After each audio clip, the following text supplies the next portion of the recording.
As much as we possibly can to understand the full picture of this. We do have the Department of Homeland Security has told us what happened earlier tonight at 6:50, and that they have a subject in the hospital who was shot by an officer who feared for his life after he had been ambushed. Again, this started with a traffic stop trying to take an illegal alien, according to DHS, from Venezuela into custody. That subject then crashed and then fled the scene. And then once the officer was trying to take that person into custody, two people ran out of a nearby apartment, also started attacking law enforcement with a snow shovel and broom. And as the officer was being ambushed, DHS says that the officer then fired a shot to defend his own life. And the three subjects then got up and went and barricaded themselves in an apartment. So the officer is in the hospital, the person from Venezuela who was shot in the hospital, two other attackers in custody. We're waiting to hear from just local law enforcement too, because they do respond for crowd control, and we haven't heard from local law enforcement yet. And Courtney's on our scene. She can't come to us right now. As you can see, that largest scene there is very active. There's been a lot of chemical irritants released. We've seen the fireworks that have been thrown at ICE agents. Right now, in the top right hand of your screen, someone's just being taken down by federal officials that tried to rush the area there. So it is happening very quickly. Kelsey, you were on the air when the governor spoke at 7 o'clock, and he had a message for Minnesota. Yeah, so in addition to all of this, and again, every day there are multiple things that are happening at the same time as this operation continues. And there is a presence of 2,000 to 3,000 agents in the metro. The governor called a 7 o'clock address for the state of Minnesota. He did not take any questions. It was just an address to the people that lasted 7 minutes.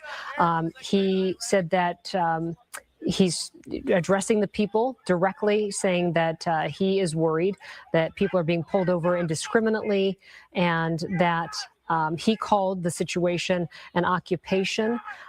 He aired his feelings, saying the Trump administration wants confusion and chaos. But he also put a call out to people saying, do go out, witness what is happening. And he specifically asked for citizens to record with their cell phone what is happening. And he said these words, because we are collecting that information for potential prosecution in the future. And again, it lasted about 7 minutes. So, and again, the scene, again, we're seeing ICE officials now physically moving people back now, forming a line and physically moving people back away from presumably the scene of where the alleged assault took place on a federal agent by what is described as a potential arrest of a Venezuelan immigrant that turned bad very quickly for that federal agent and the Venezuelan immigrant. Both are in the hospital, HCMC right now. The immigrant with a gunshot wound to the leg. We don't know the extent of the injuries of the officer who was allegedly assaulted by not only the immigrant, but two other individuals. We don't know anything about them, who appeared on the scene while the officer was on the ground with the potential arrest that didn't take place at that moment. This is really starting to, okay, they're starting, I think they're trying to get people cordoned back and in control and as far away from the scene as possible. And we're trying to keep our crews safe as well and at a safe distance. We'll continue to check in with them, and they have people around them to just watch. You can hear Maury say to the photographer he's working with, Vinny, I got you, and he's directing him where to go when there is tear gas that is fired into the crowd. But this, as we've seen over the last several weeks, protesters and law enforcement in close proximity of one another. This is a face-off right now. Just extremely volatile. And in a lot of these scenes, there's the noise, the whistles, megaphones, there's screaming. And we have seen these scenes become very violent at times. We've had a number of incidents outside the Whipple Federal Building where detainees are being taken to. There have been a number of times where law enforcement and protesters have clashed, and we've seen arrests out there. And every day we are just watching all of this unfold. Just today, again, state of Minnesota filed a lawsuit against the federal government asking for a temporary restraining order in an attempt to bring an end to the ICE surge. Federal judge listened to the arguments, did not issue that temporary restraining order, but more arguments are scheduled in hearings in federal court in the days to come. Also yesterday, a big resignation at the U.S. Attorney's Office, 6 attorneys leaving the U.S. Attorney's Office, and that includes a lead prosecutor, Joe Thompson, and the New York Times saying that the departures stem from directives from top federal officials to staff members after the killing of Renee Good by ICE agent Jonathan Ross. And that is according to sources that have been reported by the New York Times. Our reporter saw Joe Thompson packing up his things and leaving the U.S. Attorney's Office today. He has given no public statement for that. But every day we do see when there is ICE enforcement, there's a network of people who are watching, and they will come and gather in a neighborhood, and then the word will get out to a larger group. And you'll often see these groups gathering around any kind of enforcement action that is happening. And that is what we also saw last Wednesday at 34th in Portland. There was a detention, something playing out with ICE agents, and people from the neighborhood started to gather in the street and around and pull out their cell phone cameras to record. And sometimes there are major clashes between the protesters and the officials. Generally, what we've seen in the past with these is when ICE leaves, it tends to tamp down a bit, and Minneapolis police would be on the scene because now it would be considered a crime investigation.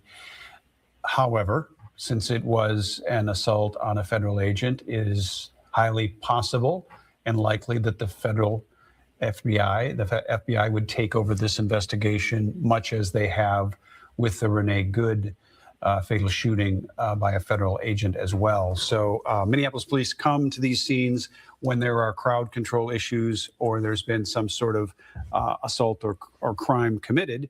And what they try to do is get ICE out of there as quickly as possible because they tend to be the reason why the protesters and everyone else is there as well. Courtney Godfrey's on the scene for us. Courtney, bring us up to speed on what's happening from your viewpoint.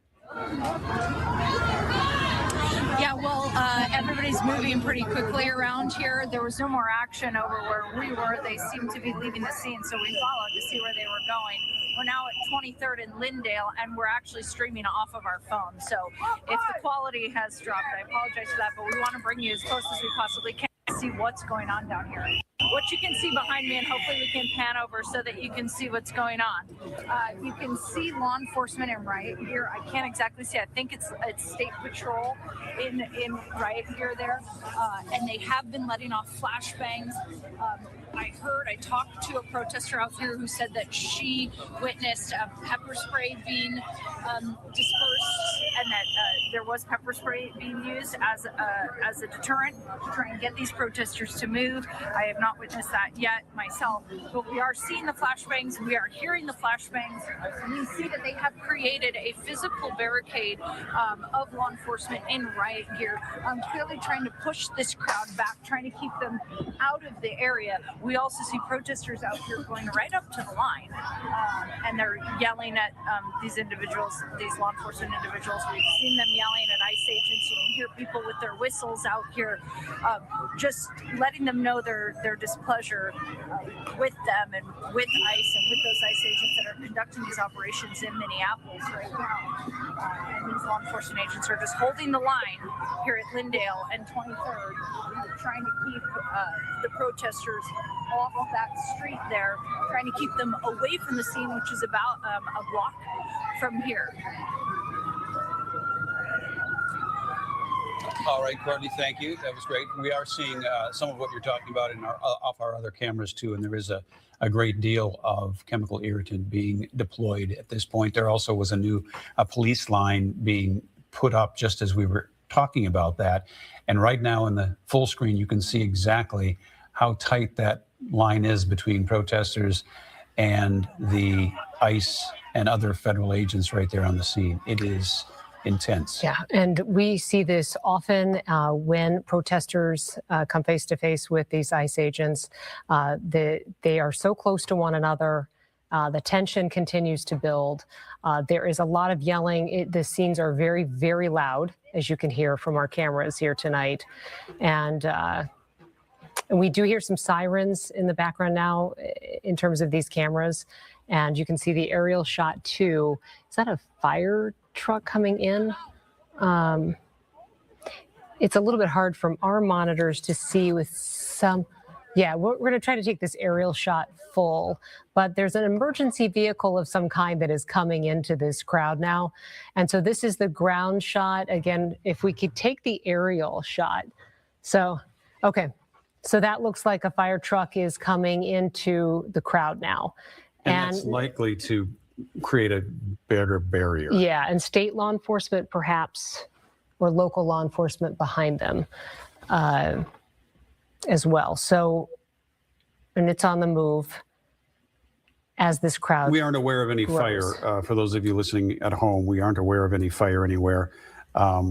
But often they will bring larger vehicles in to create a better barrier. We don't know if that is the case. But again, there is just a massive amount of federal and state and local law enforcement on scene now.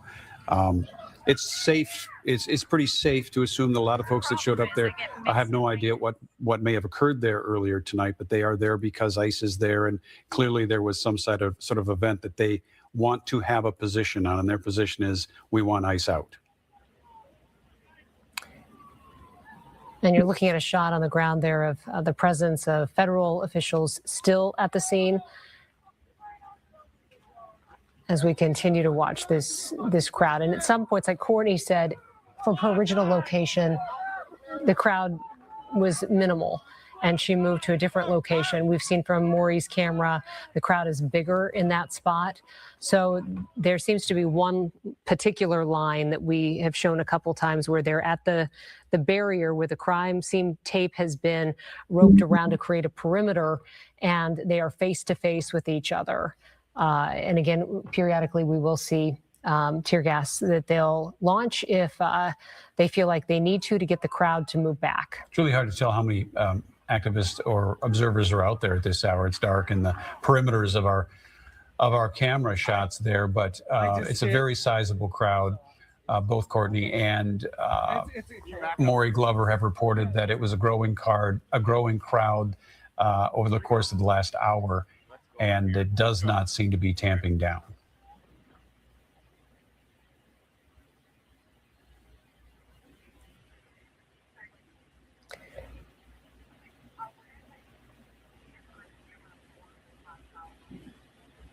Okay.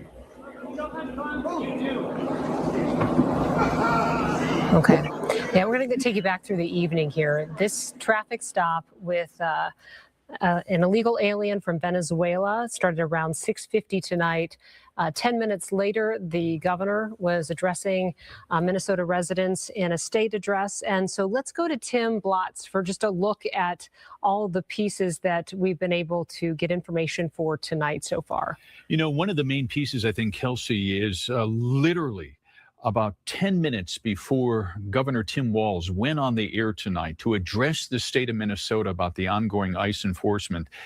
You and I were on the air directing our audience to the governor's speech, Kelsey, and literally 10 minutes before that happened is when this shooting happened.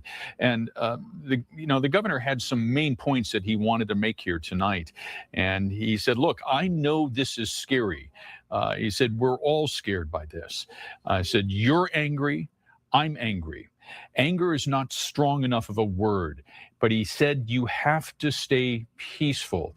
And he reiterated again what he's been talking about many times here in the past week, that to get angry, to protest and have violence against these federal officers is doing exactly, in the governor's thoughts and words, exactly what President Trump wants.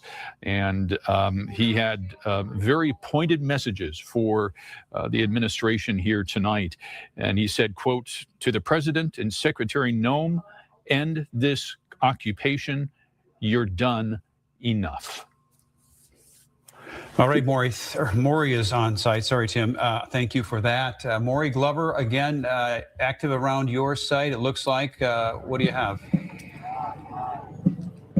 Well, just about 3 or 4 minutes ago, those federal agents came and launched some tear gas, which they're doing again to get the crowd to disperse. Again, it's like I said, they come up, they fire tear gas, flashbangs, get the crowd to move back. The last time we had to go back about a block to get out of the way of some of this tear gas. Then they came up to the intersection and then moved back. The crowd came back. And then, as you can see, they've done this tear gas again. So I apologize. I've gotten some of that in my lungs here. But this happens every 5 to 10 minutes. The law enforcement or the border agents fire tear gas. Maury, it's okay. And then we move back. Yeah, why don't you move back and stay back, Maury? You can observe from where you are. Catch your breath. Stay out of that stuff. That's not doing you or anybody else any good. Yeah, we might be able to go to Courtney here in a little bit, too. Let us know when she's ready because, it looks like she is. Okay, Courtney, can you tell us, law enforcement line behind you, who has now shown up to this scene? Yeah, well, first of all, the scene out here is always very chaotic. We're actually broadcasting off our phone right now because it just was impossible to get one of our large cameras on the scene. So I'm not exactly sure where Maury is.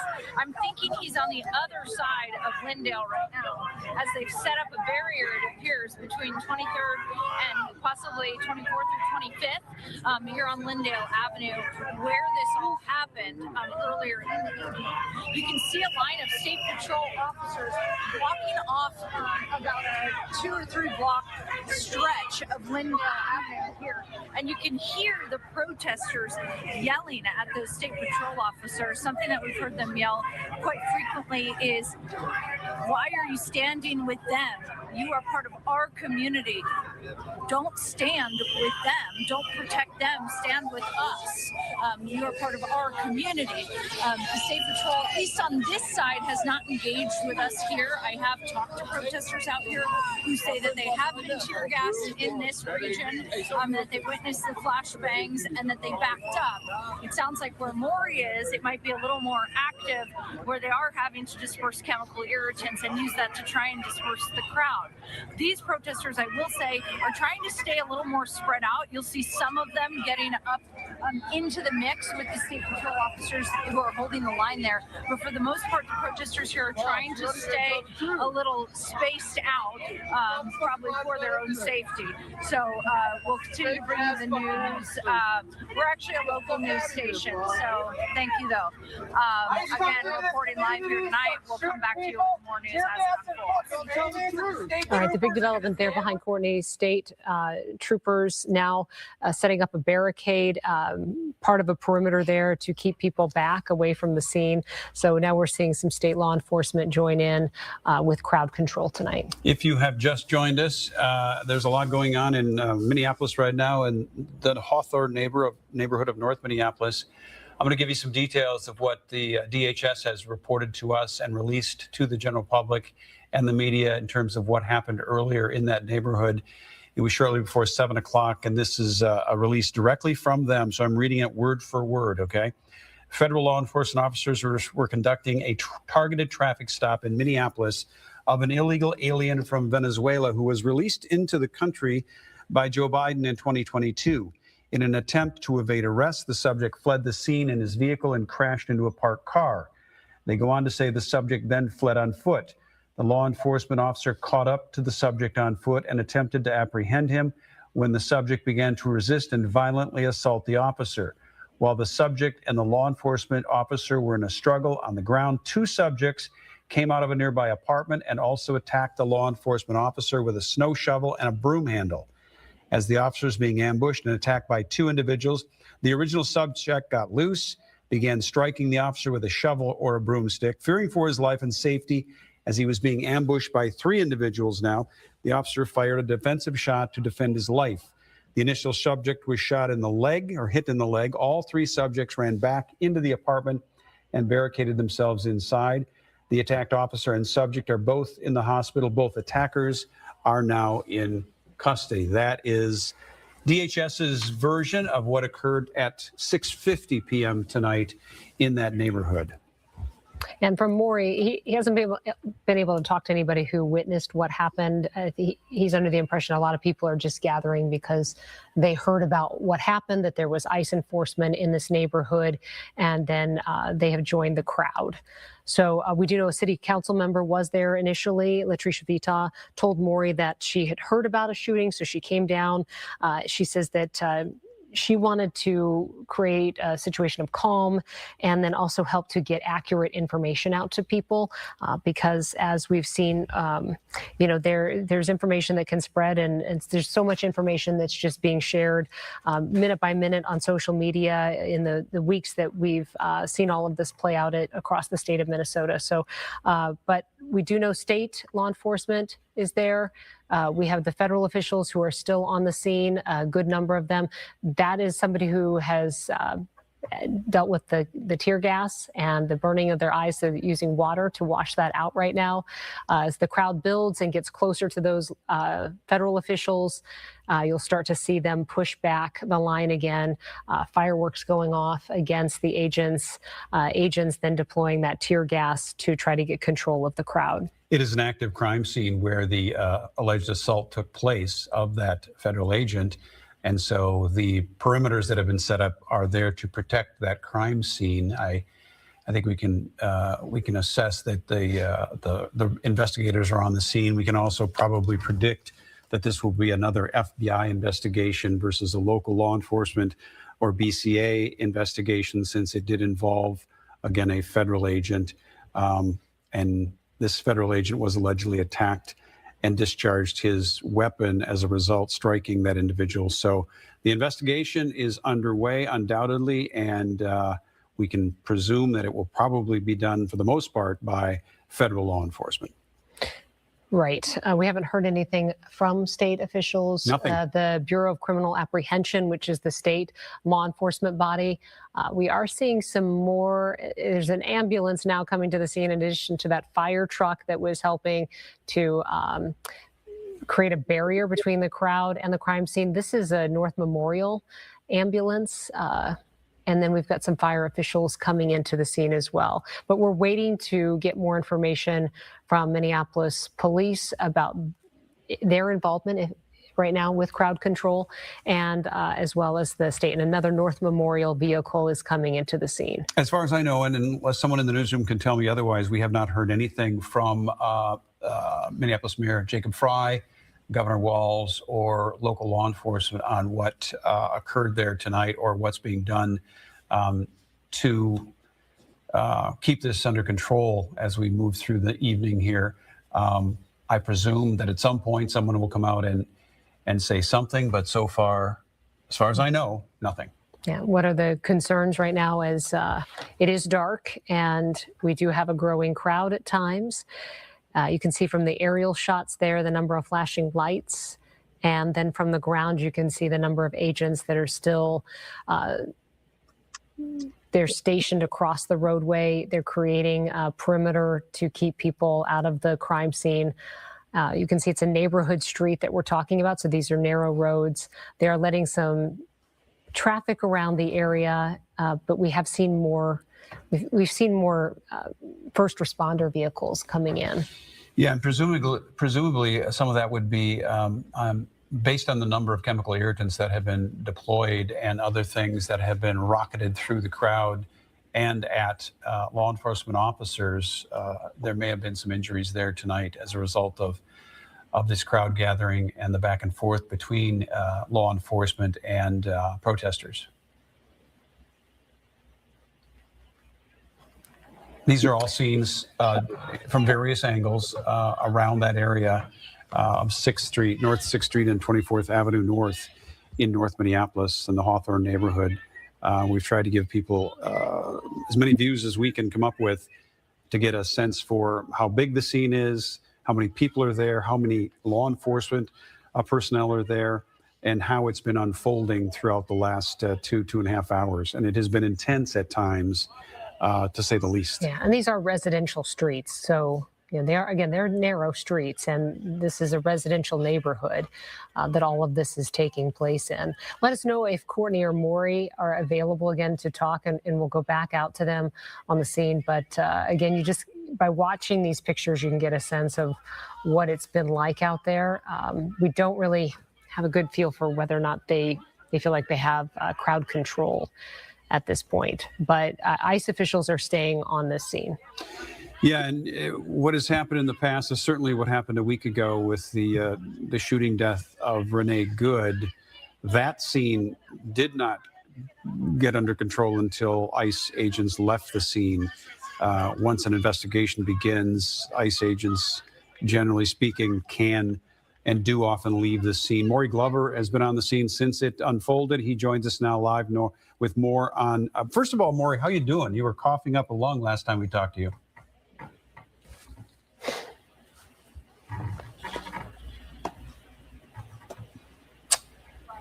Well, oh, okay. We lost his audio, but we're going to try to get that fixed quickly. This is a little bit closer shot from Skyfox 9 of the emergency vehicles that are now on scene. And Maury, are you there this time? Okay. All right. And we know this involves a car that crashed. They say the subject they were initially trying to detain fled on foot. Officer caught up with the subject, attempted to take him into custody. Subject, they say, began to resist. And then once there was a scuffle, the officer said 2 other people came out and attacked him as well. He fired a shot to defend himself, and all 3 went into an apartment and barricaded themselves inside. So, you know, there are multiple pieces of the scene. We're not sure how far away the crashed car, fled on foot, versus apartment that was barricaded are from each other. All right, let's try this one more time. Maury Glover on the scene there. All right, we are having so much trouble with Maury. It's not Maury's fault. Well, I'm worried because no, I'm not really worried, but he's fine. But the last time we talked to him, last time our viewers heard from him, he was in having respiratory issues from the chemical irritants. So when we can, producer, yeah, we'd sure love to. Lori in the booth and Danny directing. We'd love to go to him. Okay, and I mean, we can maybe presume that these law enforcement officials may be on the scene for a long time because, as we've gotten a statement from DHS, there are a number of places where all of this played out. You can kind of see now, Kelsey, it looks like that entire city block, the center of your screen, is basically the scene which we are dealing with. You can see the flashing lights in the center of that square. It's a city block, and then pretty much everything around the perimeters looks like it has law enforcement or other personnel, emergency personnel in those streets there in that Hawthorne neighborhood. And they said the person they were originally trying to detain who was shot is in the hospital. The officer who was trying to detain the subject also in the hospital. 2 other people who they say came out of an apartment and started to attack officers are also in custody as well. So we're trying to get some information about conditions on people. The initial subject who was shot was hit in the leg. You're looking, folks at home, at an area in North Minneapolis, in that Hawthorne neighborhood. Originally, the focus of this was North 6th Street and 24th Avenue. It has spread out now. We've talked to our reporters at 25th and Lyndale, 24th and Aldrich, 23rd and Lyndale. So it was a growing scene earlier. I think it seems fairly well defined now, but throughout the evening and throughout the last couple hours, more and more bystanders, observers, activists, protesters and there's another, sounds like flashbang, which would help disperse the crowd with chemical irritants. And you can see they're moving quickly, which means that's exactly what's happening, pushing them back. Courtney's there in the foreground, Courtney Godfrey, our reporter.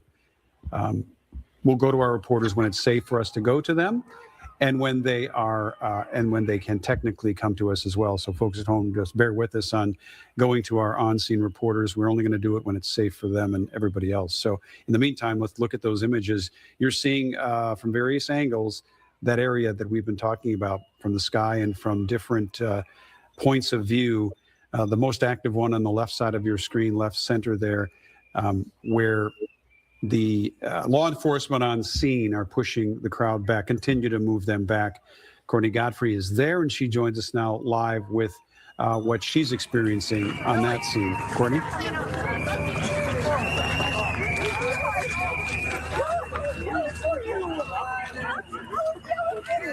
This thing still says 16. Just talk, I guess. Right, Randy, as you mentioned, pushing the crowd back.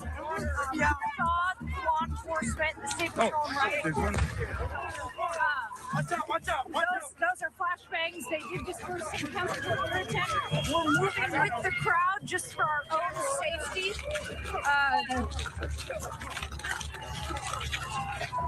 We are okay, though. You can see the chemical irritants in the air. We are safe.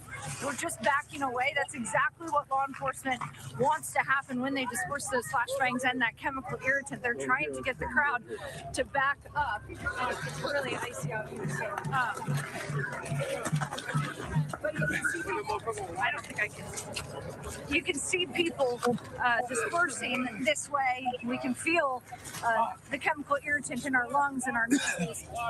We're continuing to back up just so that we remain safe. There are people passing out water right now. Our photojournalist is going to grab one right now. Thank you. As this really does get in your lungs and it starts to impact you pretty quickly. I feel it in my throat right now. But this is exactly what they wanted to happen. They wanted to get the crowd to back up. We saw law enforcement back up down Lyndale. We didn't know exactly what was going to happen. And then they started dispersing. There is a flashbang right there on the ground, Brian. Yep. Look out. So we'll keep you guys updated. We're just going to make sure we're a safe distance away from all this because, like everybody else, we want to get home to our families tonight, too.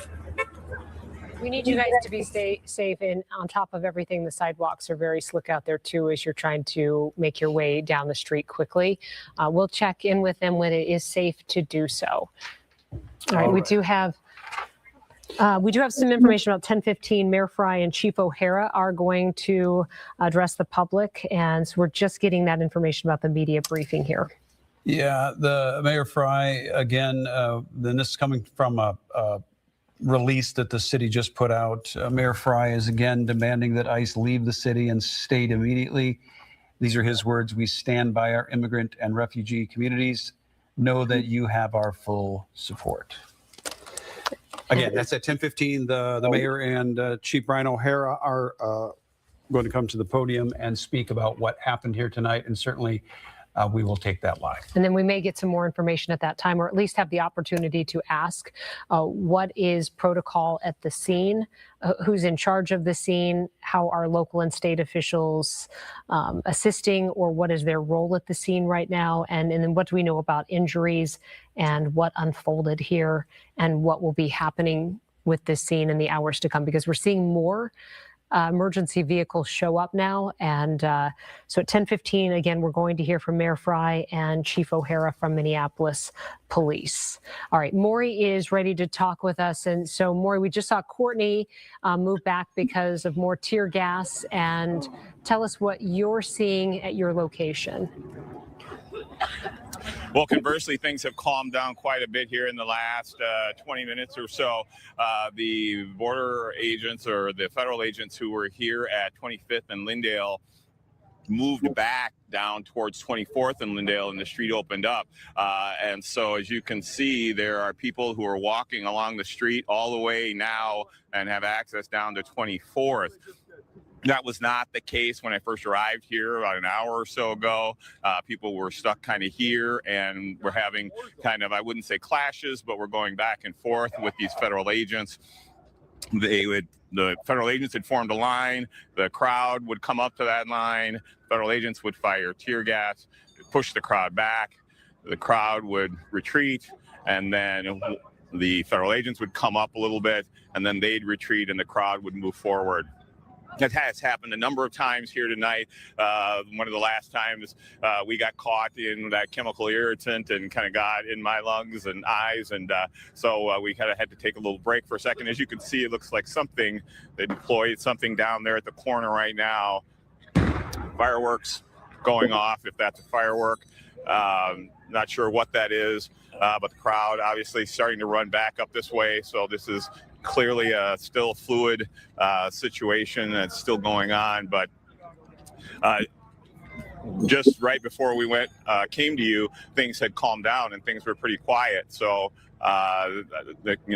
these unpredictable these things kind of activity flaring up at will and at random. So but the crowd was here chanting, angry at the ICE presence in the neighborhood, and you can see a huge cloud of tear gas down at the end of the block, and people are starting to kind of come back this way to try and get away from it. So still kind of very fluid. We're going to move back a little bit so we don't get caught in that again, but you can see people coughing, kind of covering their eyes as they're coming back from that big cloud of chemical irritant. So, Maury, is it an we're ebb going and to toss flow? things They back just keep to going you. back and forth? Is it an ebb and flow of this crowd? They keep going back and forth? That's what's been happening. And for the most part, the crowd had recently just kind of dispersed. There were some people around on the edges, but it seemed like a lot of the energy had kind of gone. But as they went down the block to try and get closer to the scene of where this all unfolded. But as you can see, just within the last few minutes, agents still deploying tear gas and still trying to get the crowd to come back. So hard to say exactly, that this is going down. It's still happening and still pretty fluid. And again, Maury, I want to keep you informed out there as well. We do know that at 10:15, Mayor Fry and Chief O'Hara are going to respond to the shooting. They have a briefing scheduled that we will take live as well. So know that if you're talking to people out there, that is going to take place at 10:15. And on a 14-degree night, too, it'll be interesting to see how long people want to stand out there. We want to go back to our Courtney Godfrey, who we just saw being moved away from site because of more tear gas. We do have a little bit of a delay in our connection with her, so we're just going to hold on these shots and wait for her to connect, and then we'll see how she's doing. Now, it's really interesting because I'm listening to Maury say that it got really calm. And I think when it was really calm where he is, it was getting pretty chaotic where we were. Tensions were getting pretty high where we were on our end of Lindale. So I don't know if they're trying to ping pong the protesters or what, but what he was saying, it was suddenly calm over there where it was when it was tensions were really high on our end. And again, I'm not exactly sure where Maury's located, but we are not in the same location. I've not run into Maury tonight, so I think we're on opposite ends of this stretch of street that is blocked off right now. If you were watching a few minutes ago, you saw that we had chemical irritants and flashbangs thrown into the crowd here. The crowd quickly dispersed. You could hear people saying that they had gotten pepper sprayed and that there were flashbangs. What we saw happen right before that was we saw that state patrol line in riot gear back up. So they were backing up down the street closer to the scene before they then deployed these irritants and these flashbangs. What we're witnessing down here from these protesters is some of them are getting quite close to the state patrol in riot gear, and they're letting them know that they are not happy with what's happening in Minneapolis right now. In fact, they're questioning why state patrol is down here protecting ICE. I've heard protesters say to them, stand with us, not with them. But these protesters have been shouting obscenities towards the ICE agents when we were in a different location, and then towards the state patrol. And I did see one protester throw a water bottle towards one of those state patrol, and maybe if those protesters start throwing things, that is when they disperse those chemical irritants. I don't know. They also could be dispersing those chemical irritants just to disperse the crowd. Obviously, I have no idea. We're just a witness to what's happening down here. And I can tell you that they are using chemical irritants. They are using flashbangs. We also talked to an individual who was not involved with the protest, and he was just trying to get his kids out of the neighborhood. He had 6 kids loaded into his car, including a 6-month-old, when law enforcement threw a flashbang at his car. And now he has told us all 6 of his kids were transported to the hospital. We saw EMS come in. We expect that they are going to be okay, but obviously that father tonight is very worried about his kids. When he says he wanted nothing to do with this protest, he was just trying to get out of here when he got caught up in all of this. So it's a good reminder that this is a neighborhood. People live here. And right now there's a little bit of chaos in this neighborhood. A lot of chaos, actually. Thank you, Courtney. Stay safe out there. I know you got hit with some of that chemical irritant as well. You can hear it in your lungs. Again, for folks at home, we're going to reset here coming up on 10 o'clock. Before we get to the top of the hour, I just want to give you some more images of what's happening out there in North Minneapolis right now in that Hawthorne neighborhood.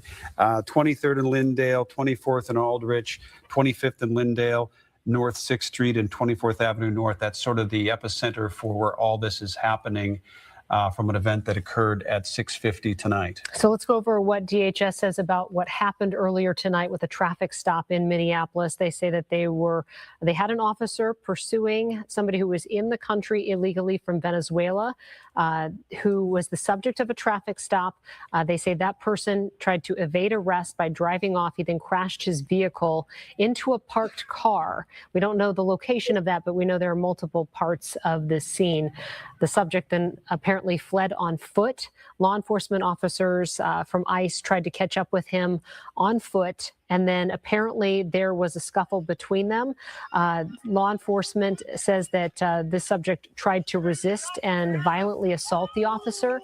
We've got more movement here. We're just watching some of our cameras while we bring you up to speed. Federal officials moving quickly. They're going to push back again here, and that's what we're seeing from behind now. We're seeing agents push back again.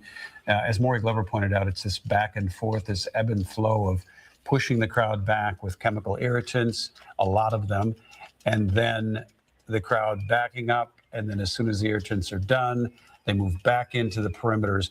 This, however, feels different. I'm not exactly sure what's happening here, but you're witnessing it live right along with us. But it generally is a pushback by law enforcement and then a return to the scene. You can see those people are walking toward the scene, not away from it. And that's what the law enforcement officers are trying to prevent. So they've had a line of law enforcement, ICE officials at the perimeter line. So we'll try to get more information about what they may be running to. But again, back to that initial scene, the ICE officer felt like, again, he was trying to detain this subject, was being attacked, and then two other people came out, and DHS says the original subject got loose and began striking the officer with a shovel or broomstick. The officer, fearing for his life, fired a shot. The subject was the person who was part of that initial traffic stop, shot in the leg, taken to a hospital. The officer taken to a hospital. In the midst of all this, though, two people who came out and the person who was shot all barricaded themselves inside an apartment, according to DHS. And so we know that the officer's in the hospital, two people taken into custody, the person shot in the leg also in the hospital And tonight. as you watch this scene unfolding right there, that's a really good example of what is happening, that strife between law enforcement and the activists and protesters out there right now. This is a tweet from the city of Minneapolis, came into us about 15 minutes ago. It says, this evening, again, this is from the city of Minneapolis, this evening, one adult male was shot by federal immigration enforcement agents in the 600 block of 24th Avenue North. He was transferred to a local hospital with apparent non-life-threatening injuries. We understand there is anger. We ask the public to remain calm. The city of Minneapolis again demands that ICE leave the city and state immediately. We stand by our immigrant and refugee communities. Know that you have our full support. The mayor and police chief will be holding a press conference at 10:15 tonight. That's coming up in about 13 minutes from now. And there are a lot of emergency vehicles at this scene. So we hope to be able to ask some questions about what is happening at the scene, what coordination, if any, between ICE agents and State Patrol and Minneapolis police there will be. We know that State Patrol is holding one of the lines around that perimeter and doing some crowd control there. And we know Minneapolis police are present as well. There have been some emergency vehicles like fire trucks and ambulances coming onto the scene. And as Courtney pointed out, this is a neighborhood. Lots of homes, people live. These are narrow roads too. All of this playing out in neighborhoods, on neighborhood streets where people live. By the way, this press briefing at 10:15 is going to happen far from this scene. As I'm looking at this release, it says City Hall Media Room, 3rd floor is where the briefing will take place. So Mayor Fry and the police chief apparently will not be on scene. They will be there.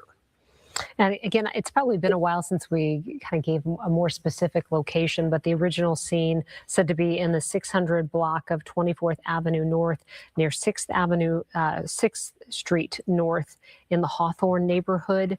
And you can see from that aerial shot just how many flashing lights there are and the law enforcement presence that continues to exist now 3 hours after this all played out. I want to let our viewers know as we come up, it's 10:03 right now, we are going to lose our aerial view. It will go away. The chopper needs to refuel. So that obviously is very important. So we will lose that aerial scene. That's unfortunate because it is a really good image of sort of how big that is. We do still have cameras on the ground. Two of our reporters are backing off from what's going on right now. And we're going to let this one breathe. Yeah, it looks like they took somebody into custody. Yeah. And that could be perhaps part of what Can we we saw bring up the audio? Yeah. earlier with a group of those agents running in one direction. And we've seen fireworks coming from the crowd of protesters tonight. And then, as Randy and I have talked about, you see the tear gas comes out, the crowd pushes back, then the crowd pushes back in again. Let's just let this, let me listen to this for a minute and see if anything's being said there. I don't know if he's here. I've seen him around. Probably think of fucking. And I apologize in advance if profanities get thrown about, but there's a really good chance of that. But let's just listen.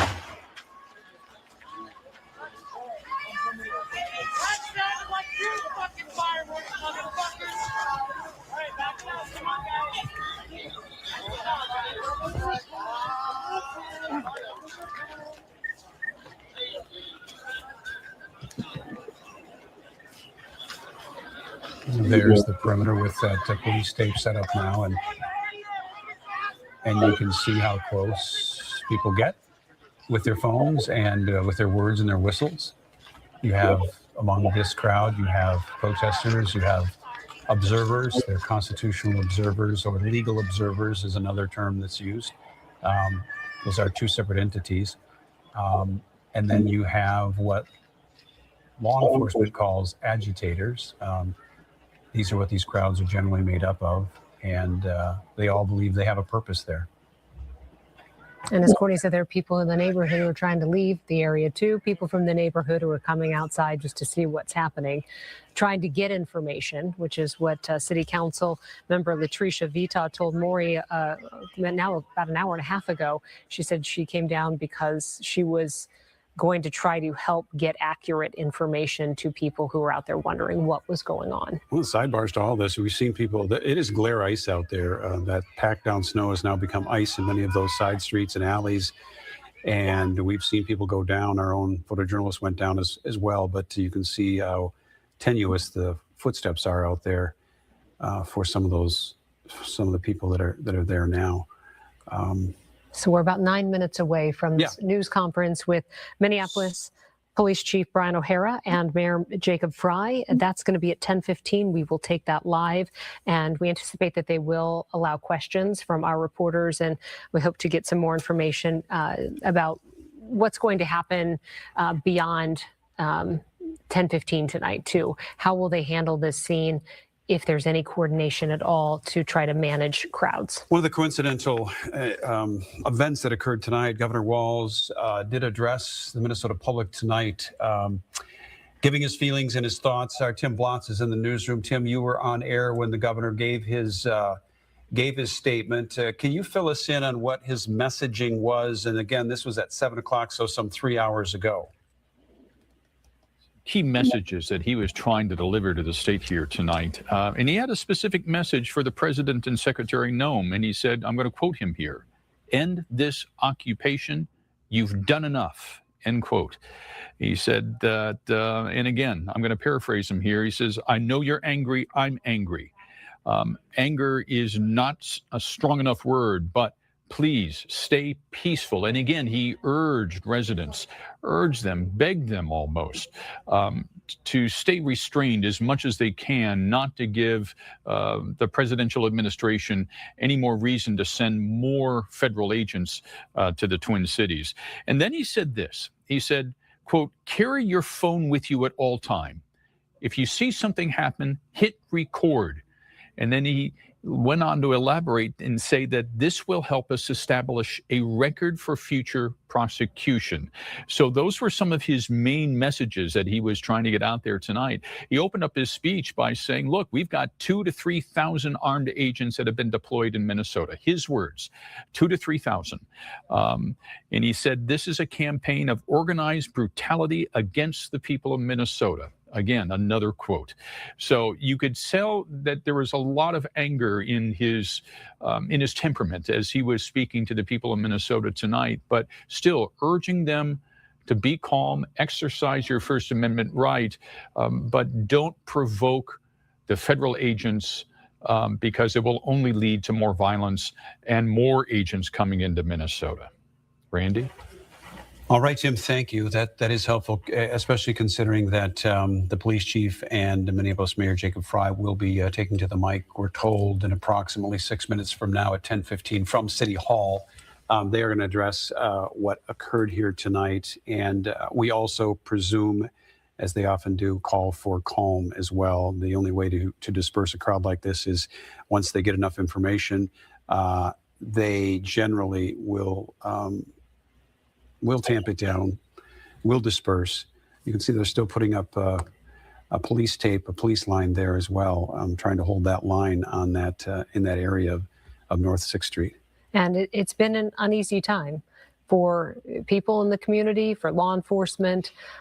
This is just 1 week after the death of Renee Good at 34th and Portland in Minneapolis, at the scene of another detention or activity involving ICE agents, where Renee Good was then shot in her vehicle. And so all of that has been playing out, and people have been talking about that on a national level. And then 1 week later, we have this scene here tonight, which has escalated with big crowds at times and a lot of tear gas. And as Maureen and Courtney have said, it'll calm down and then it'll kind of amp back up a little bit. It's hard for us to tell from any vantage point, really, whether the crowd is growing or diminishing. We just can't tell. It's dark in the perimeters of our cameras. We can tell when law enforcement begins to reinforce their perimeter lines, or when they back up and the crowd then moves back into an area that they've been moved out of. But again, this is in North Minneapolis in that Hawthorne neighborhood. If you're trying to sort of pinpoint where that, think of 25th and Lyndale. That's a pretty good indication of where this is. And that shooting scene you see there on our map graphic, that's North 6th Street and 24th Avenue North, essentially where that occurred right there. And that entire city block there right now at this hour is a perimeter of sorts, where you have the protesters, the observers, and anyone else who has gathered there besides law enforcement. That is exactly where that's occurring. And it's hard to tell with some of these shots too. Are people just wandering now, or are they coming back up to that perimeter? We're going to continue to watch this, of course, and we have crews there. We're keeping them at a safe distance, and we're talking to them when it is okay for them to do so, and they feel like they're in a good spot. But it's now dipped down to 13 degrees, and it's a cold night out there, and that may impact the crowds at some point too, because it is getting colder out there this evening. City officials have asked for calm in response to this, continuing to ask the public to remain calm, and we will be hearing from them in just a couple of minutes. We're monitoring City Hall where they're getting that news conference ready to go. We'll take that live. We did get a tweet from the city of Minneapolis about a half hour or so ago. In it, they write, and there aren't any details around this other than their positioning on this. This evening, one adult male was shot by federal, I'm reading it, by the way, this is word for word. This evening, one adult male was shot by federal immigration enforcement agents in the 600 block of 24th Avenue North. He was transferred to a local hospital with apparent non-life-threatening injuries. We understand there is anger. We ask the public to remain calm. That'll be messaging, we believe, in this 10:15 news brief as well. City of Minneapolis again demands that ICE leave the city and state immediately.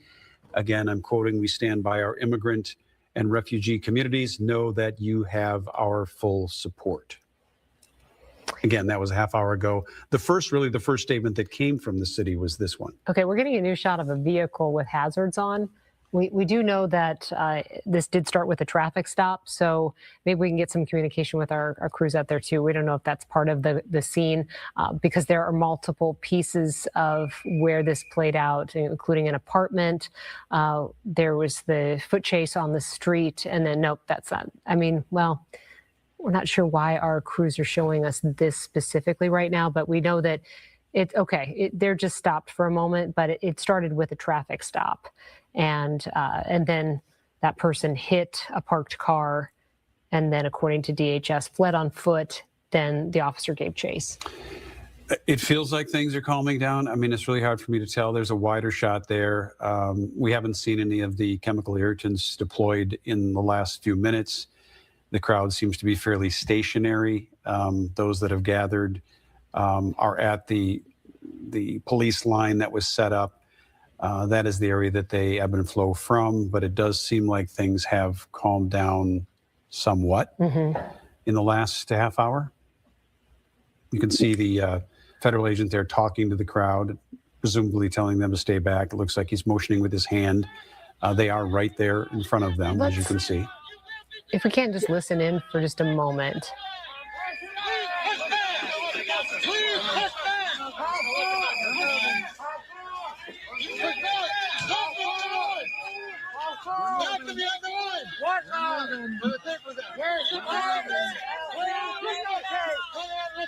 I'm looking on our feet. I'm looking on our feet. There's no peace there anymore. We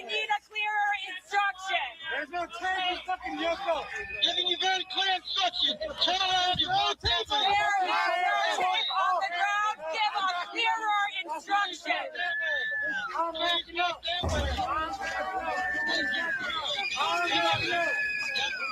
Backing up. Keep moving back to the line. Thank you. Oh, are you done? You're up fast. God damn, you're quick. Go. There you go.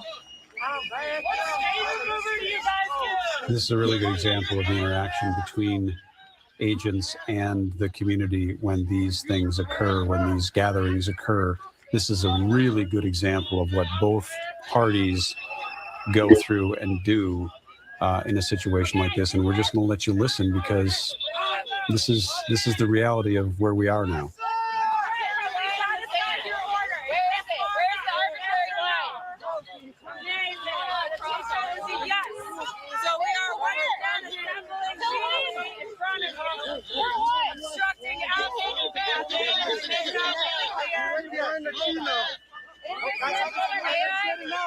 We'll do this one and then you'll decide on another one?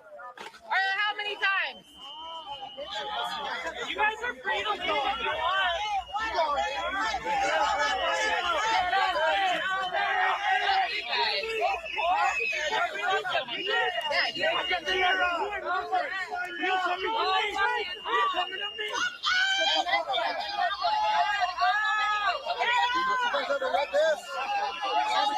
For those viewers who may just be joining us at 10:17, a couple things happening here. One, you are seeing live the situation in the Hawthorne neighborhood of North Minneapolis after an ICE agent discharges weapons, shooting what is described as a illegal immigrant from Venezuela who they were trying to apprehend. For what reason, we don't know yet. But that person was shot in the leg. There was an assault on the officer by 3 individuals, including the immigrant, allegedly. And this eruption of observers, protesters, other members of the crowd began shortly after. It's been going on now for a solid 3 hours. We have our eyes also on City Hall, where the mayor and the police chief are expected to address. You can see it there up in your upper left.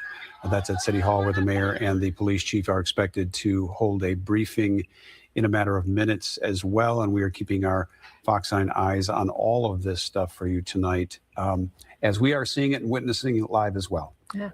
So that's anticipated to begin at any moment now, and we'll let you listen into that. Again, these interactions between the ICE agents and the public often do play out like this when they do arrive on scene and crowds form around them. We are seeing them come face to face, and there is a lot of tension playing out across the metro between this enforcement action and the public. And we do know that there are 2,000 to 3,000 ICE agents who have been tasked with being in the metro and the Twin Cities for this enforcement action. Department of Homeland Security Secretary Kristi Noem hasn't said how long this operation could last, but they say they have taken about 2,000 people into custody so far. Yeah, they're positioning on this from DHS's perspective, and really the Trump administration's perspective is that we will continue to ramp up the operations in Minneapolis and Minnesota until we are finished. And what finished means, we don't know. We talked about that today in the newsroom. We don't really know what the number is that they intend to hit for either deportations or detainees or arrests while they're here. But they are adamant about the fact that this is not going away, that they will be here until they are finished.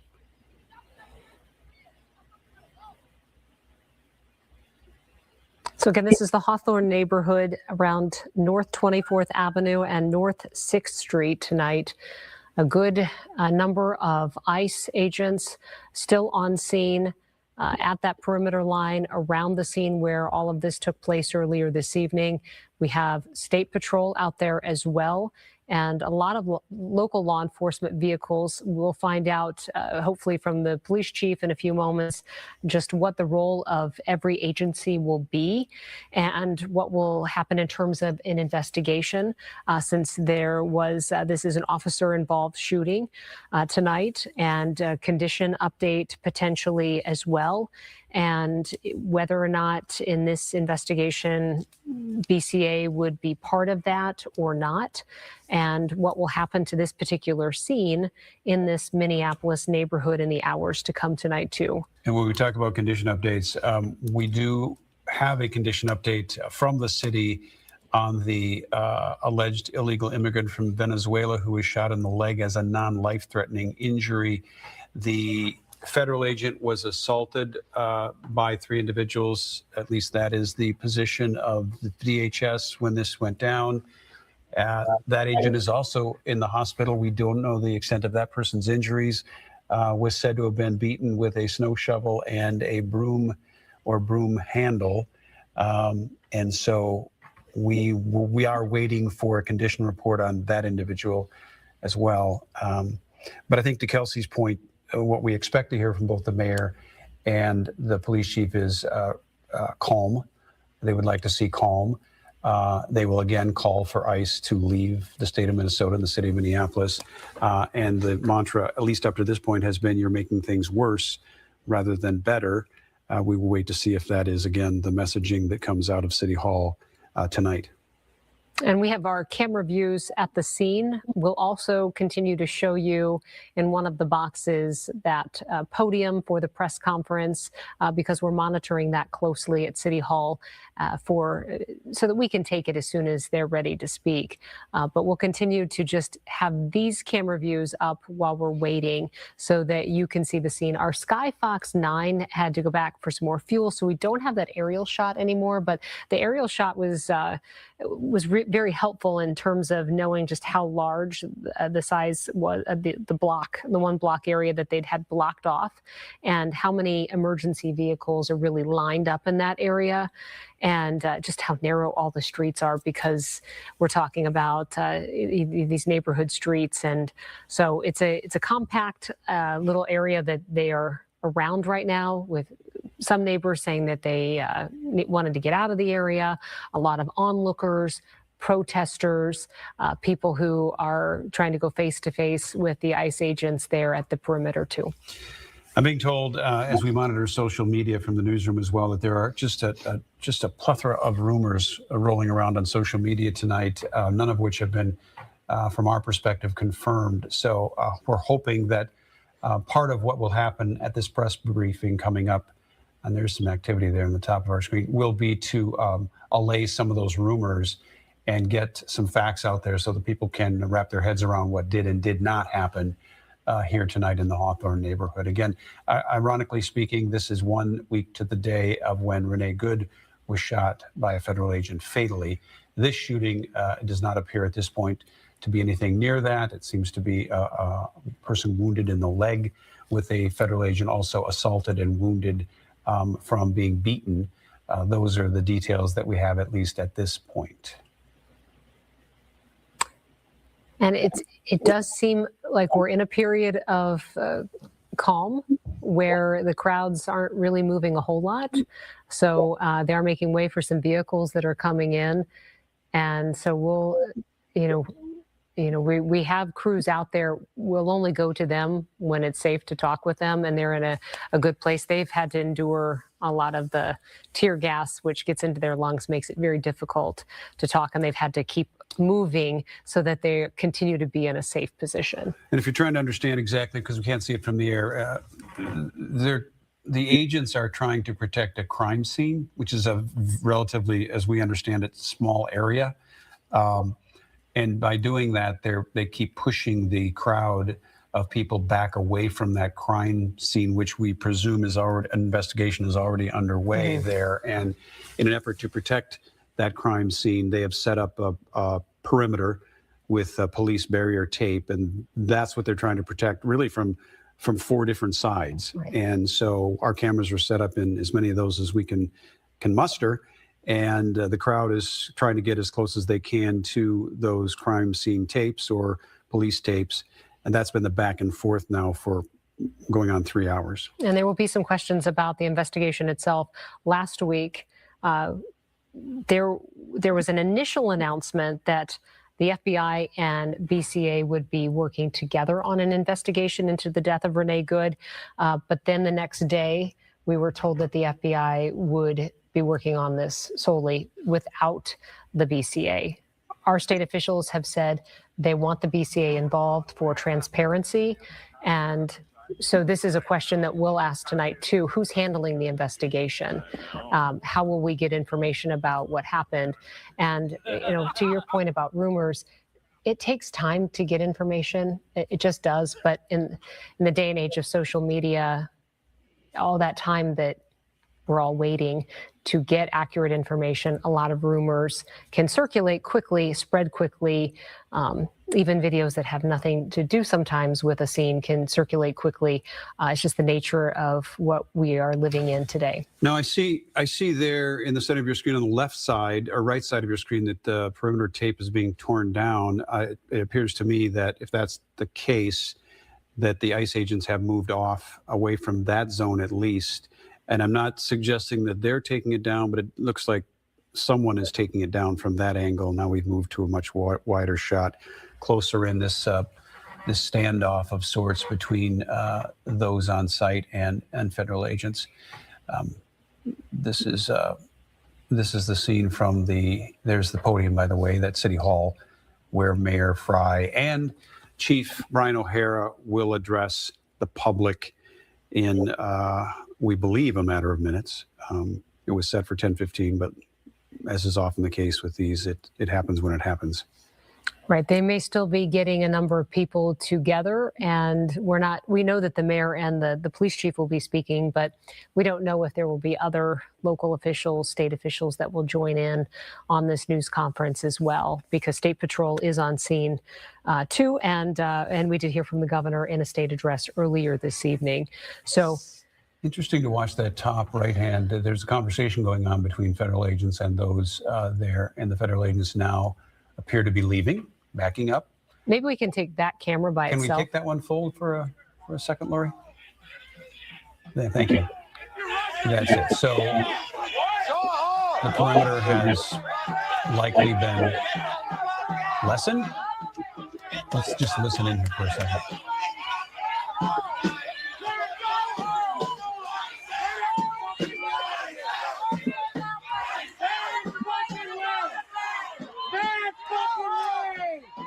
Apologize for profanity, but is very evident at times like these, and we try the best we can to wash that out, but it's almost impossible these days.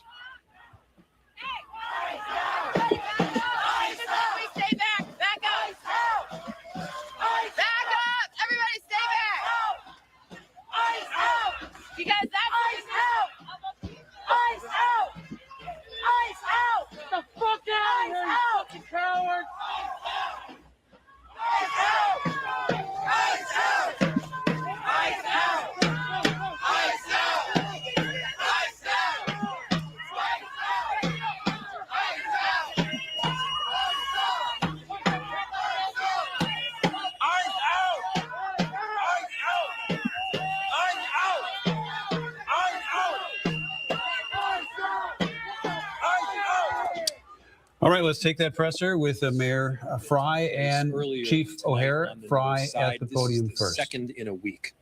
The chief will be able to provide some details on the limited amount that we know thus far, and then I will provide some comments thereafter. Chief. My name is Brian O'Hara, BRIAN_HARA. I am the Minneapolis Police Chief. At 6:51 p.m., Minneapolis police received a 911 call reporting a shooting on the 600 block of 24 Avenue North. Preliminary information indicates that there was a struggle with a federal agent in front of the resident. During the struggle, the federal agent discharged his weapon, striking one adult male. The adult male then retreated inside of the residence, where he remained inside and refused to come out. Eventually, federal agents made entry into the residence, and the individual was brought to an ambulance where he has been transported to the hospital. Minneapolis police have secured the crime scene around the location, and the Minnesota Bureau of Criminal Apprehension, as well as the FBI, are on the scene processing the evidence. There's a crowd gathered in the area, and we have called for mutual aid from the Minnesota State Patrol and Hennepin County Sheriff. The crowd is engaging in unlawful acts. They have thrown fireworks at police officers and at multiple times, gas has been deployed. Police are attempting to disperse this unlawful assembly at this time. I urge anyone that is at the scene to leave immediately. This is already a very tense situation, and we do not need this to escalate any further. I have faith that the investigators that are involved will follow every lead in this case and ensure it is completed to its logical conclusion.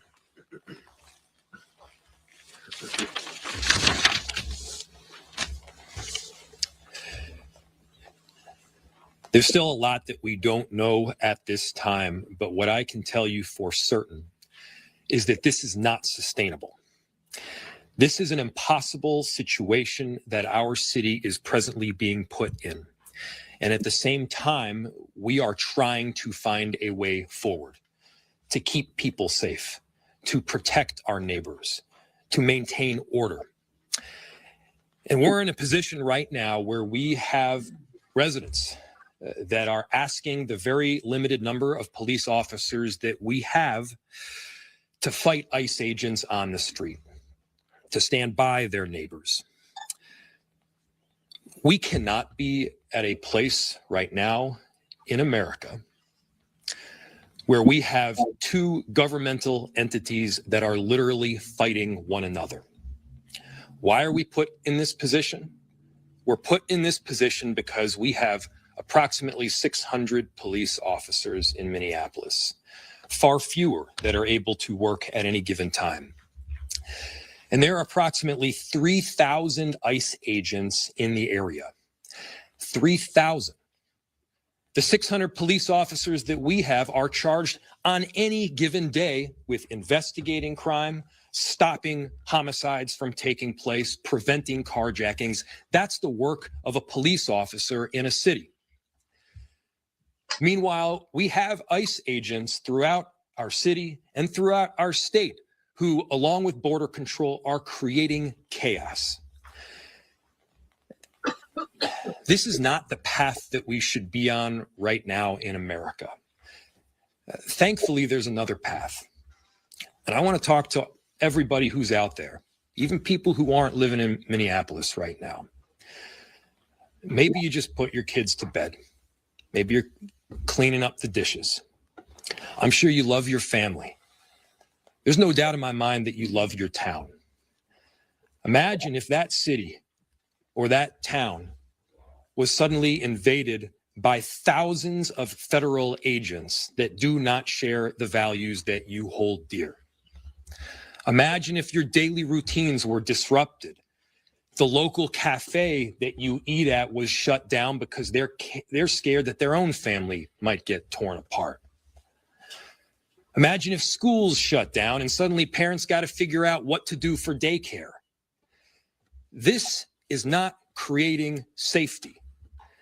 It's certainly not creating safety when a huge percentage of the shootings that have taken place so far this year in Minneapolis have been by ICE. So let's be very clear. I've seen conduct from ICE that is disgusting and is intolerable. If it were your city, it would be unacceptable there too. And for anyone that is taking the bait tonight, stop. That is not helpful. Go home.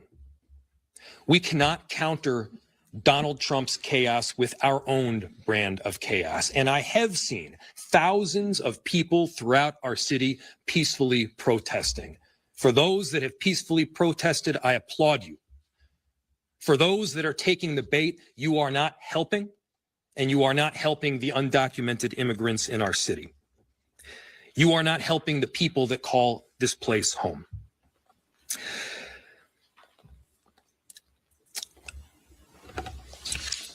ICE can leave, and this massive deployment can come to an end.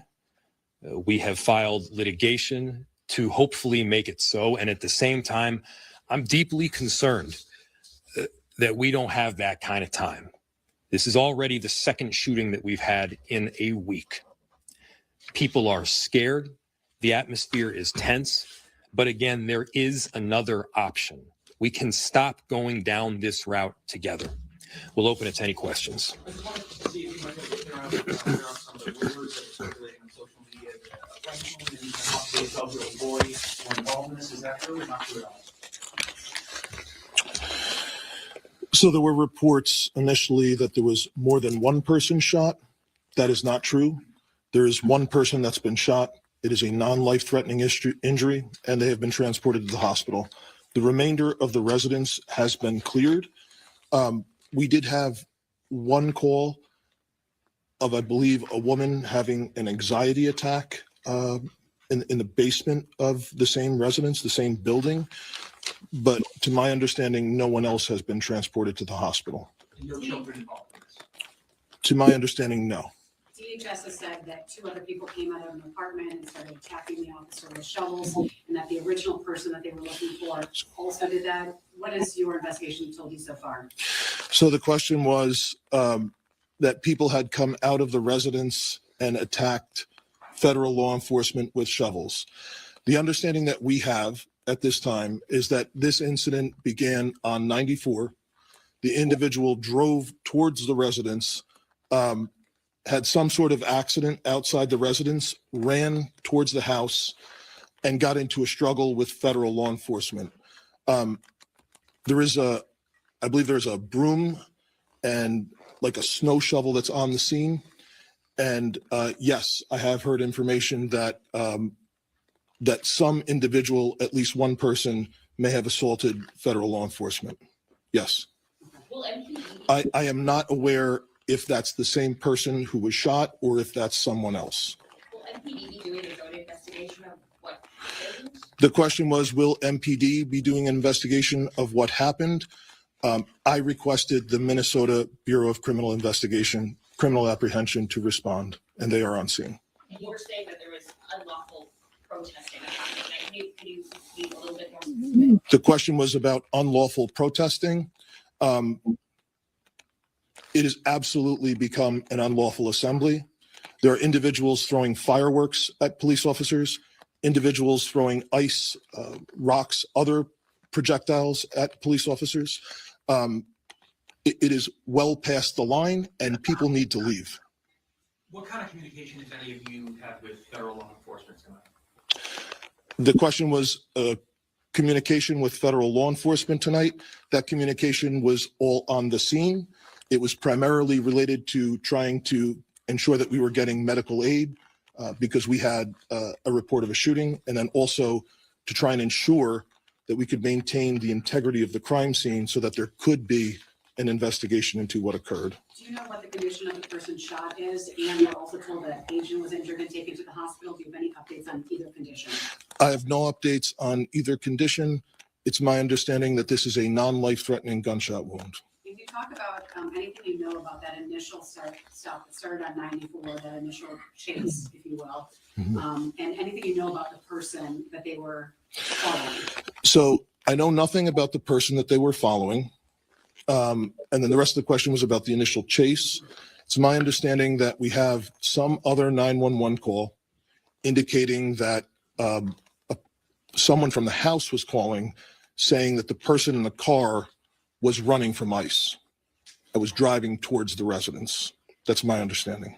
Could Mayor Fry respond to criticism that local officials are contributing to rising rhetoric, and that's part of the reason why we're perceived as the aggressive protesters?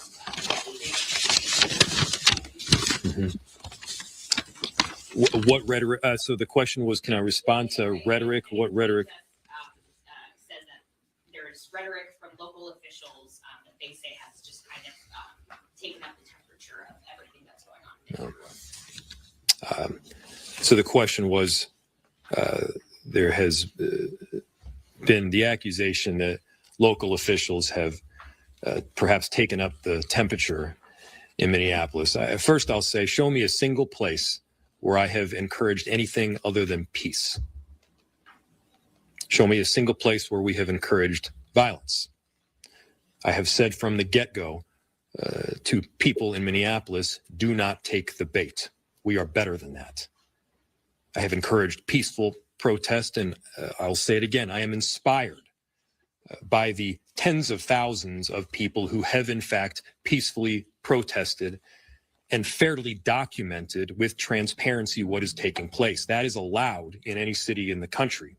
And I have made it clear that to the extent people are going beyond that, and those protests are not peaceful, and the violence that the chief mentioned, it's got to stop, and you got to go home.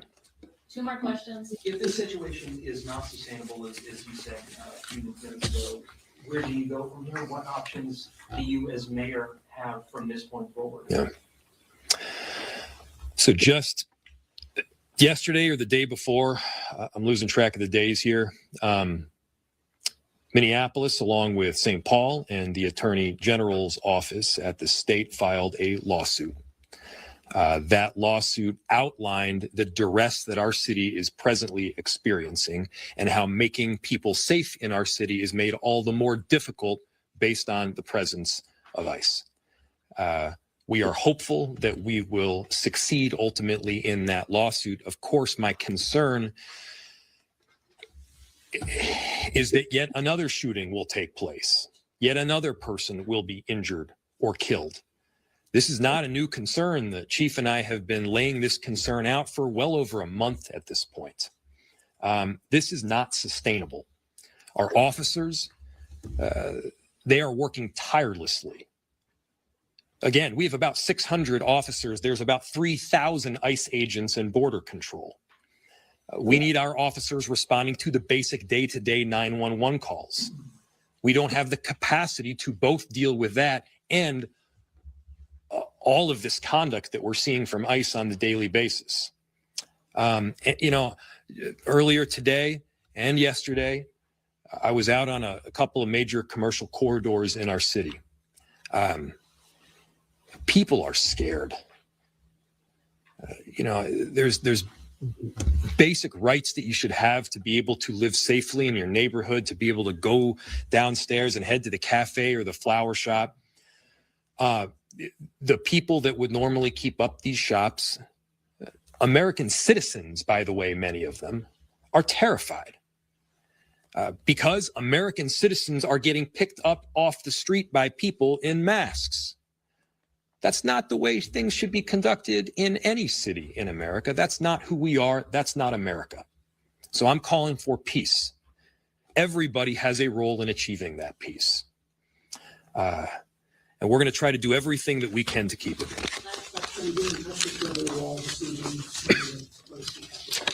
Yes, our office, yes, is in touch with the governor's office, as we've been for the last week here. He has been an excellent partner in both ensuring that we have additional resources through the Minnesota State Patrol, through the Bureau of Criminal Apprehension, and that work will be done in partnership. Thanks, everybody. We'll have more information tomorrow that we'll put out. Thank you. All right, you've been listening to Mayor Jacob Fry and Minneapolis Police Chief Brian O'Hara address the public about the situation tonight that involved an ICE immigration enforcement officer and somebody that he was trying to detain during a traffic stop. That person, DHS says, was in the country illegally. There was a car that crashed. The subject apparently fled on foot, and then the ICE officer, during a scuffle, shot this person in the leg.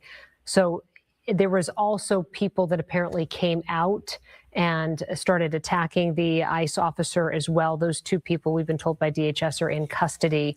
But as a result of all that played out at 7 o'clock tonight, there is this big crime scene. And you just heard MPD and the mayor talking about how they've been trying to preserve the integrity of the crime scene, how they have Bureau of Criminal Apprehension, the FBI investigating, in addition to MPD being on the scene tonight. A couple different themes out of this, one from Chief O'Hara, one from Mayor Fry. I'll start with Chief O'Hara. He said 3 things right off the bat. Essentially said to those protesters out there, you are engaging in unlawful acts. Unlawful assembly has been identified with this one, and you are to leave the scene immediately. He was very pointed about that. and he reiterated it as well. And Mayor Fry, he started out saying this is unsustainable. What he was referencing was this relationship between his law enforcement officers and ICE agents and Border Control, and that is essentially that they're outnumbered. He's got his officers, some 600, working to quell things. At the same time, some 3,000 ICE agents and border officers are working the streets as well, and he says that's an unsustainable relationship. We've got two governmental entities fighting each other, were his words. And in the process, he says the federal agents are creating chaos in the streets of Minneapolis. Yeah. Reiterating their numbers, that they have 600 Minneapolis police officers who they say that need to be available for the day-to-day 911 calls that come into the city.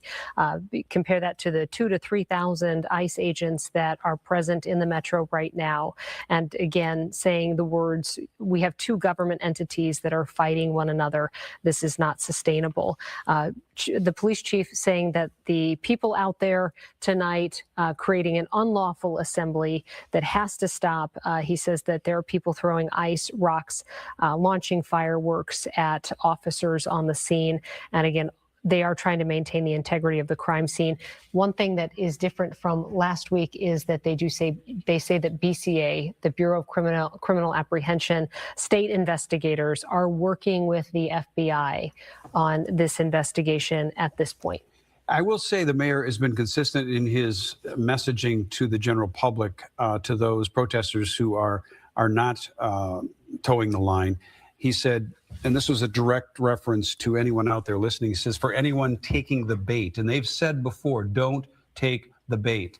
Don't put yourselves in a position that others will want to take advantage of you. But he said tonight, for anyone taking the bait tonight, stop. You are not helping the situation. He's then referring to the ones that are getting across the line, breaking the law, engaging in unlawful assembly, and engaging in unlawful acts, according to the police chief. And the governor tonight, before he knew that all of this was playing out, because it was happening while he was addressing the public in a pre-planned address at 7 o'clock, he asked for calm, asked people to continue to be calm and peaceful when they are out on the streets. He did ask for them to observe what's happening and to use their cell phone to record and be witnesses, but to be peaceful and calm. And Mayor Jacob Fry saying that again tonight, taking some questions about that too, about whether or not his words over the last week have elevated the situation. And he says, I have continued to ask people to stay calm, and that we can't get through this essentially without calm. And so we did see some chaos out at the scene there tonight with the groups that were gathering. We're trying to get a sense now of the scene. We do have an aerial shot that's back up, and just how we're trying to get a sense of how busy this neighborhood still is, or if people have sort of dispersed at this point. And we are hearing it's dicey on the scene right now. We are trying to get our reporters back in position, but I'm going to be really honest with our viewers right now. It's not a good situation for reporters there at this hour, despite the calls for peace, the calls for people to go home. Not sure if those calls have even reached the crowd yet. Probably not. In fact, this is an opportunity for them. Police have left the area, we're told. ICE agents we saw earlier were backing down, which is normal. They usually try to leave the scene as soon as possible. That does generally help in many cases. But it's just not a good scene out there. Back up with Skyfox 9 above the scene. It's hard to say. These things have a life of their own sometimes. So breaking up a crowd like that can take time. I think in fact, I know that the police chief and the mayor are hoping that their words resonate through social media and throughout the city to bring this thing back to a position of calm. Okay, and so. Yeah, you can see earlier tonight when we were looking at this aerial shot, you saw all the emergency vehicles lined up. So you can see that there's definitely a change in the presence there in the Hawthorne neighborhood there at 24th and 6th. Also, Hennepin County Sheriff was called in on this, State Patrol 2, to help manage the crowd tonight. And as we've said, the police chief calling it an unlawful assembly. Maury Glover was out there in the thick of this earlier tonight. Again, this was about 4 hours ago that this all started. And he ran into City Council member Latricia Vitaw, and she was talking about, it's not her ward, but she did come down there because she wanted to continue to impress upon people to stay calm. And she also came there with the intention of providing accurate information if she as a public official could get that. And Maury told us that he didn't run into anybody who had witnessed it, and people were just watching at that point, and nobody around him really knew what had happened. They just knew that ICE officials were on the scene. So let's just listen to a little bit of our interview with the city council member earlier tonight. I would say this was about 8:30 when we talked with her. So I arrived here just a little bit ago. I was getting constituent calls that there was a shooting in North Minneapolis, and it's not, I come to these things. I got over here and I realized that it was ICE involved. And so I've been here now. The tear gas is out here. Everyone's running and scared because that's some powerful stuff. When you got here, what initially did you see and what was happening when you arrived? When I got here, they were saying they were trying to get someone out of the house, that there's a house on this block that someone had been shot in, and they were trying to get them out. I know the city had released or tweeted a statement saying that they were aware of reports of a shooting involving federal agents, but that no Minneapolis police or local agencies were involved in that. Have you heard that or read that as well? Not Minneapolis police involved. Minneapolis police is here to make sure that the residents and folks are safe.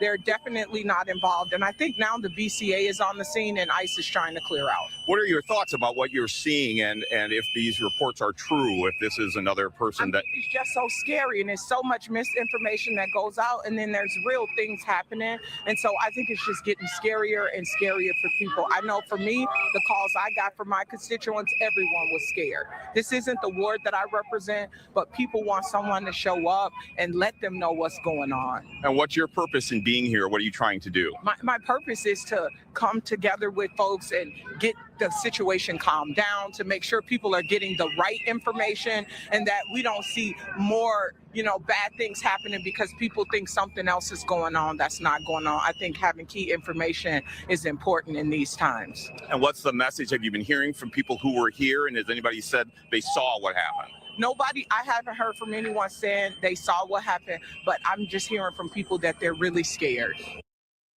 All right, and that was Maury Glover that you were listening to about 8:30 tonight, talking to Minneapolis City Council member Latricia Vitaw about her reasons for coming down there and trying to get some information about what happened in this ICE agent involved shooting from earlier tonight. I'm not an expert on aerial views, but it appears that we do know that law enforcement has left the scene. Presumably ICE would follow or precede them in leaving the scene, because typically that's what quells gatherings like this. When ICE leaves, then the others leave as well. Law enforcement, we're told, did in fact leave, and we did see some flashing lights that were leaving that area, and you can see a line of cars there now to the left side of your screen. Barely, there you go, a chopper's moving back over, but it looks to us from this vantage point that the scene is changing. And by changing, I mean that law enforcement seems to have left the scene, at least, I would say, except for the exception of those who might be right at the scene of the crime, where we now know the BCA and the FBI are investigating this actively, even now. The police chief saying tonight in this news conference that just wrapped up a short time ago that he has faith in the investigators at the scene. And he announced to us tonight that MPD helped to secure this crime scene. The Bureau of Criminal Apprehension, state investigators, and the FBI are all on scene working together. And that is something that we did not see last week play out, where initially BCA was said to be working with the FBI the next day. We were told the FBI would work solo on that investigation. So that is some new information about how this investigation is going to be handled.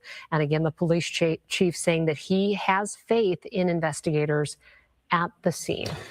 So to give our viewers who are still with us, both online and on Fox 9, this was a very chaotic scene. We have so many images. One of the most iconic was we had our Courtney Godfrey on scene there. And you could just see this plume of chemical irritants in the background. Can we go to that video? I'd like to show them what that really looked like. We'll just listen to it as it plays. Right, Randy, as you mentioned, pushing the crowd back. Saw law enforcement, the state patrol, right? Watch out. Those are flashbangs. They do disperse some chemical irritant. We're moving with the crowd just for our own safety.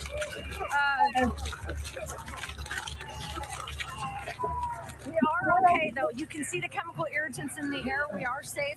We're just backing away. That's exactly what law enforcement wants to happen when they disperse those flashbangs and that chemical irritant. They're trying to get the crowd to back up. It's really icy out here. But you can see people, I don't think I can. You can see people dispersing this way. We can feel the chemical irritant in our lungs and our noses.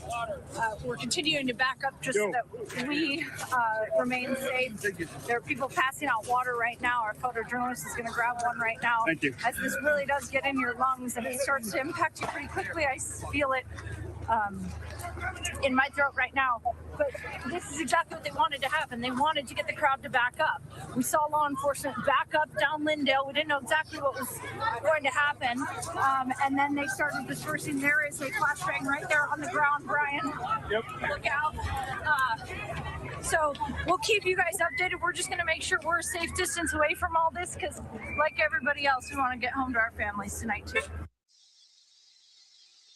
What we're witnessing down here from these protesters is some of them are getting quite close to the state patrol in riot gear, and they're letting them know that they are not happy with what's happening in Minneapolis right now. In fact, they're questioning why state patrol is down here protecting ICE.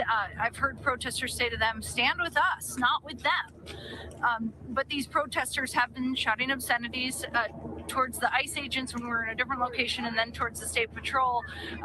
And I did see one protester throw a water bottle towards one of those state patrol, and maybe if those protesters start throwing things, that is when they disperse those chemical irritants. I don't know. They also could be dispersing those chemical irritants just to disperse the crowd.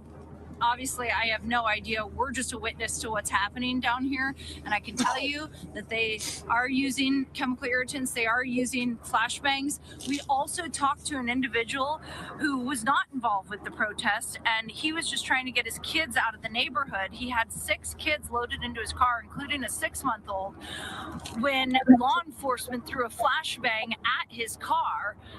And now he has told us all 6 of his kids were transported to the hospital. We saw EMS come in.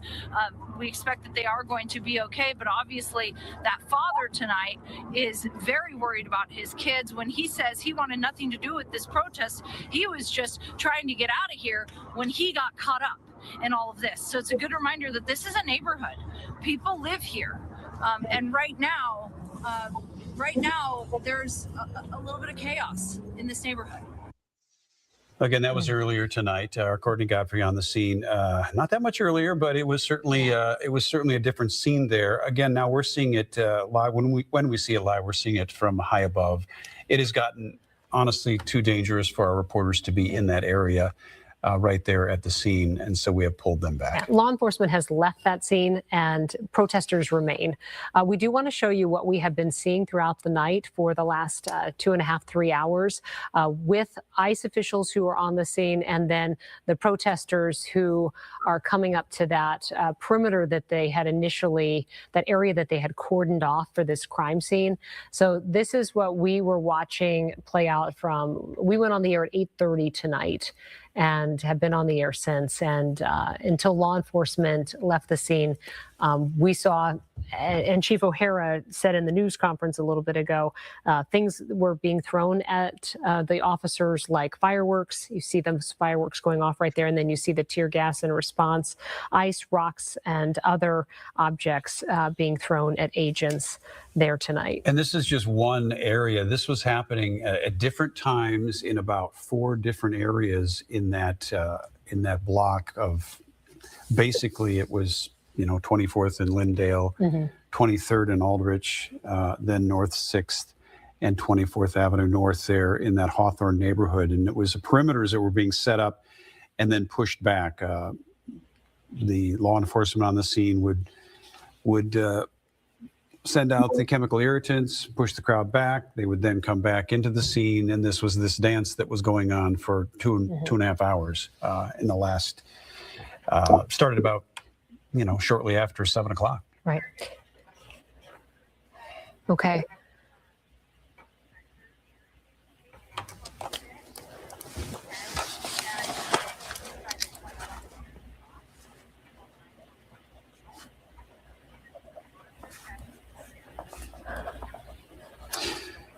All right, so we are just being told we have a video that State Senator Aaron May Quaid posted inside the home. This is what we're being told. We have work to confirm as much of this as we can, where the alleged assailant of this federal agent who was shot in the leg fled to. It's from the wife Yes. of the person who was being pursued, and it's been translated. So this is the first time we're seeing it. Our crew in the newsroom, they just told us they have this available, so we're just going to show it now, share it with you. Let's listen. Okay. All right, went offline shortly. We will have it, though, in a moment. Let's talk about the news conference, though, that started around 10:30 tonight.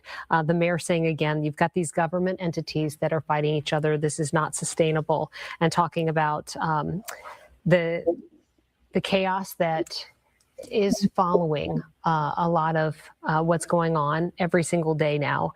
And they're worried, the police chief and the mayor, about safety. The police chief saying that they have 600 officers that also need to be focusing on the day-to-day 911 calls. They mentioned creating chaos. I think you're going to see some chaos in this video that we're about to show you. Let's see if we have it queued up here, and we'll let it run and let you listen to it. Y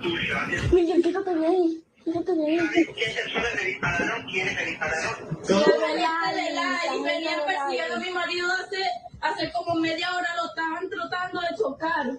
Y llegó a la casa y como le cerramos la puerta, le dispararon. They were following my husband and they hit his vehicle and we closed the door of them and they shot. Ahorita me da miedo asomarme la ventana. Voy a decir algo. Si no hubiese visto ni él, nunca me hubiese agarrado. Ni que quiera. No hubiese pasado nada. Y el carro...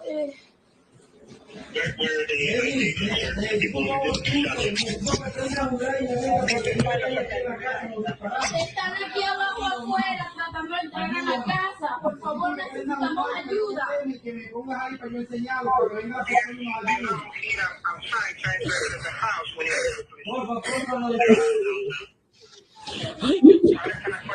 Sí, en este momento están afuera de la casa tratando de entrar.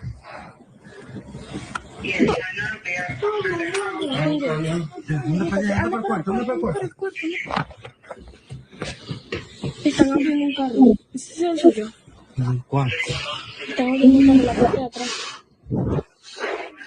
Sí, es el mío. No, ese no es el mío.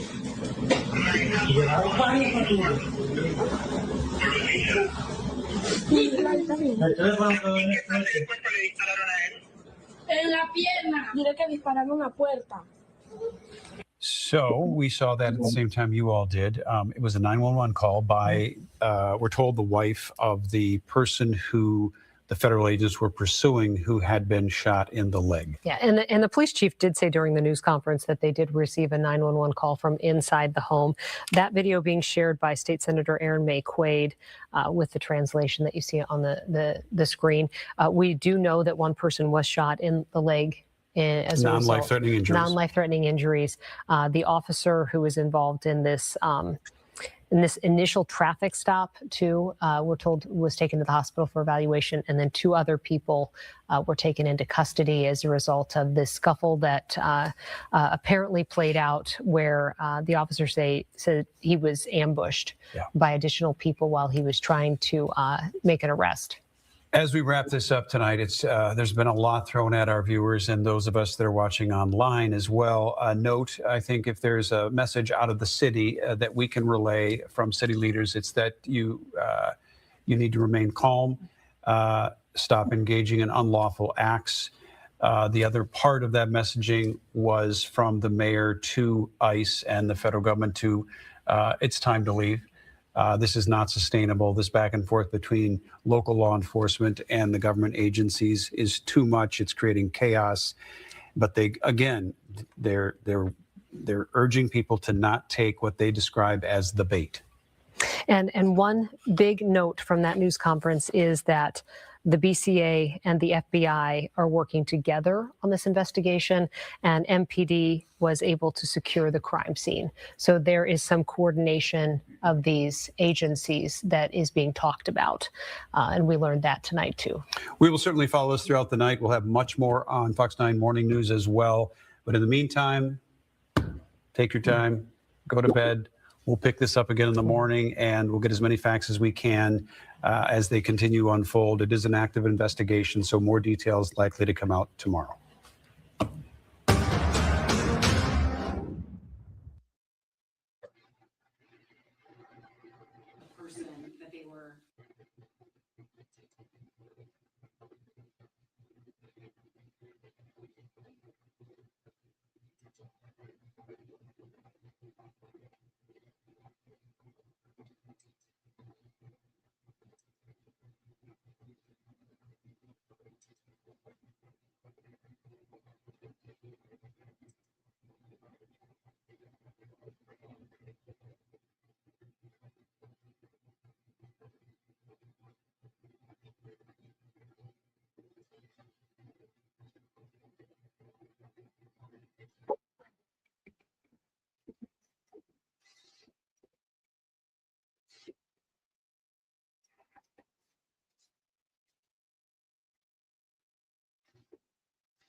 And that would be it, folks. I thought there might be another stream up, but that's it. Have a good night. I'll let you know if there's any other news about this tomorrow.